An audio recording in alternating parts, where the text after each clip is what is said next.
What's up, Fiend fam? I can't believe we reached the 100 subscriber milestone.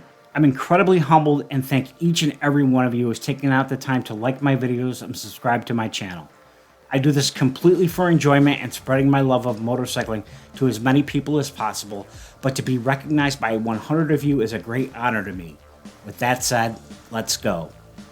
In previous videos, I've talked about how motorcycling isn't as big as it once was and needs to bring in as much new blood as possible. To that end, in this video, I want to discuss why women riders matter and spotlight a few women that I think are awesome and that I respect. While males still dominate the motorcycling world with 80%, women are currently the fastest growing segment. What's inspiring to me is to see that even larger ownership exists among younger women riders. Among millennials, 26% of motorcycle owners are women, and among Gen X, my generation, 22% are women. Women who ride are more likely having significant others who ride, and if they have children, they're more likely to become riders as well. For all you football fans out there, think back a few years ago when the whole CTE thing first hit the news. It wasn't dads who were suddenly pulling their kids off the gridiron around the country, it was the moms, and we all know better than to mess with a mama bear when she's protecting her cubs. Again, it all goes back to bringing in as much new blood as we can. Considering what many women riders go through once they hop on 2 or 3 wheels, it's amazing that any of them have stuck with it. Being sexualized, talked down to, and taken less seriously than their male counterparts are just a few of the barriers that they have to face on a daily basis. Yet not only have they stuck with it, but they've grown in size. All of this in spite of the fact that they meet resistance at almost every turn. I don't know if it's something hardwired into societal norms, but it's disheartening to see women riders treated as something as a novelty, a counterculture movement, if you will, rather than being celebrated for the inspiring riders that they are. And don't get me started on other riders who look down on women who ride trikes. Riding is riding, and I look at all riders the same, regardless of what they're on and what their gender is. They're one of us, and I'll always respect them no matter what. There are so many awesome women riders out there that deserve and command respect, but for the sake of keeping this video's length reasonable, I'm going to limit it to just 5. I'd like to highlight more, so if you like this video, let me know in the comments if you want to see more videos like this.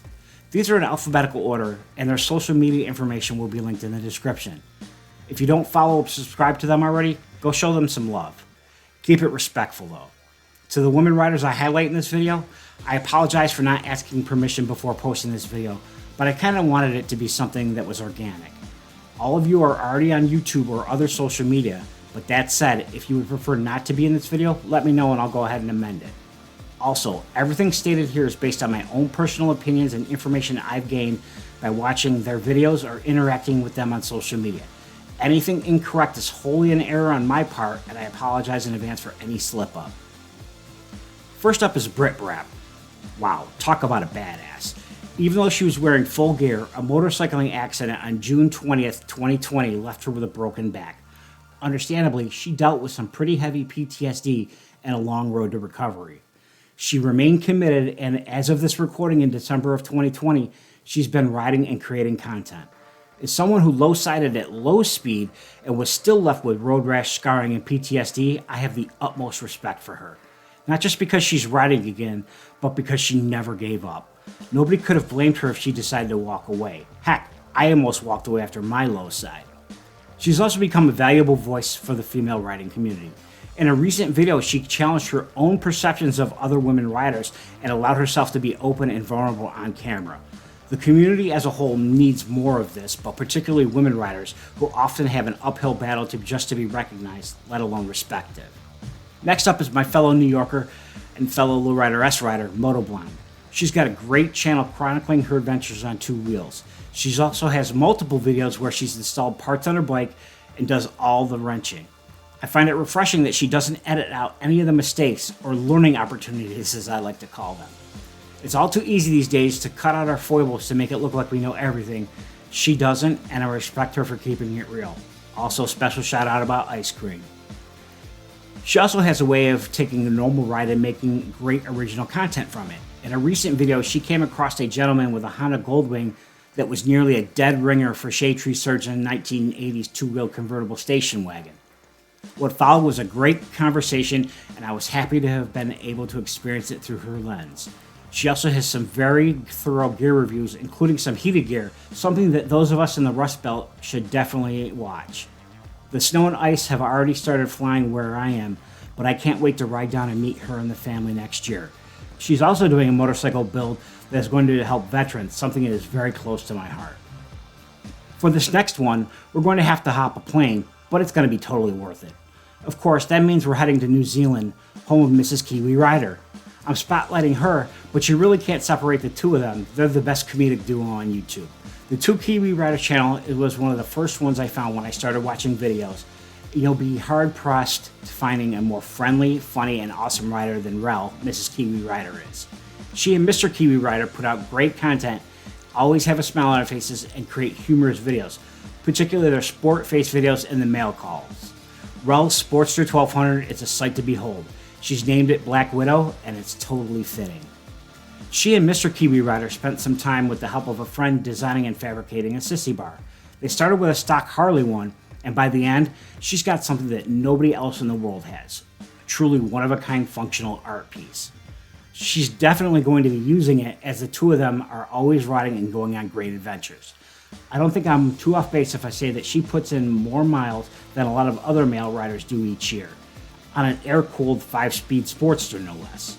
I'd also be remiss if I didn't talk about my favorite thing that I see on their channel, them giving back to the community. They became fully patched members of Tribal Nations Motorcycle Club back in August of 2020. Tribal Nations MC are a club of community-minded riders, and this was never more apparent when they posted a video where they attended a Riders Against Teen Suicide recently. It's such a worthy cause, and just shows how much they care. Whip Mesa is up next, and this one hits home for me. She's a military spouse, and as any veteran knows, when a vet is serving, so is the family. The families don't get enough support or recognition to begin with, and she's handled what life's thrown at her without hesitation. She gave birth to and raised their son for the first 10 months of his life while her husband was deployed to the Persian Gulf. She's an avid rider and motovlogger, having done an iron butt on a Sportster 883 no less, traveled to Sturgis and multiple trips around and throughout the Midwest. She balances the pressures of being a mother and rider by getting out when she can. Her Veterans Day motovlog was recorded when she had a mere 30 minutes to herself. As a parent myself who waited until his kids were older to get into riding, I really appreciate her "Should You Ride After Having Kids" video. I wish I had been able to see it about a decade ago. Who knows, I might have decided to start riding sooner. She's currently looking into hitting the 48 continental states, and I have no doubt she'll pull it off. Definitely a rider that we can all draw inspiration from. Now, I know that I said that these were in alphabetical order, but I fibbed a little. I could not save my good friend MebJoJo for last. Jo is the most hardcore rider I've ever met. Not one of the most hardcore women riders, the most hardcore rider. She's not owned a car in over 2 decades and rides her Ducatis everywhere. Her Ducati 696 Monster has seen a lot of love from her over the years, with it recently surpassing the 60,000 mile mark. Jo's no stranger to working on her bike and does the maintenance herself. Although she's a badass biker, she's an even better person. She's always giving back to her local community, doing things like working on a recycling drive, and always finds time to celebrate the little things in friends' lives, like when one of her friends recently became a homeowner. Her positivity is infectious. While she's not afraid to call something as she sees it, she definitely is a glass half full kind of person. Although we've never met in person, she makes me want to follow her lead and become a better person every day that I'm lucky enough to wake up. This pandemic has thrown wrenches in everyone's plans as of late, but I look forward to the day when I'm able to meet her at some motorcycling event in the future. Like I said at the beginning of this video, there are far too many women riders that I respect for just one video. Some of them I'm sure you already are aware of, as they have sizable followings. I wanted to highlight those that have personally struck a chord with me in this video, and I'll probably make this an ongoing series, as there's no lack of great women riders to follow out there on YouTube and other social media platforms. If you take one thing from this video, let it be this: a rider is a rider. Doesn't matter what they're on or what their gender is. While I'm beyond happy to talk about the awesome women that we have in this lifestyle, I'm bothered by the fact that a video like this is even necessary. Next time you come across a women rider, show them the same respect you'd show any other rider. We're all family, and we should make sure that we spread the love around. Wow, 100 subscribers. I'm still really in shock. Well, a momentous occasion calls for a momentous contest. Anyone who's been watching my videos or is following me on Instagram knows I'm all about giving back to the community. With 100 subscribers, it's time to put my money where my mouth is. I've decided I'm going to give away an Odin Manufacturing 3M Anorak rain and windproof jacket. You pick the style and size, I have Odin ship it directly to you. To be entered, all you have to do is subscribe to the channel, have your subs public so that I can see them, turn on notifications, follow me on Instagram, and leave a comment below. I'll pick a winner and have it shipped directly to the lucky person. Okay, that'll do it for this video. As always, stay shiny side up.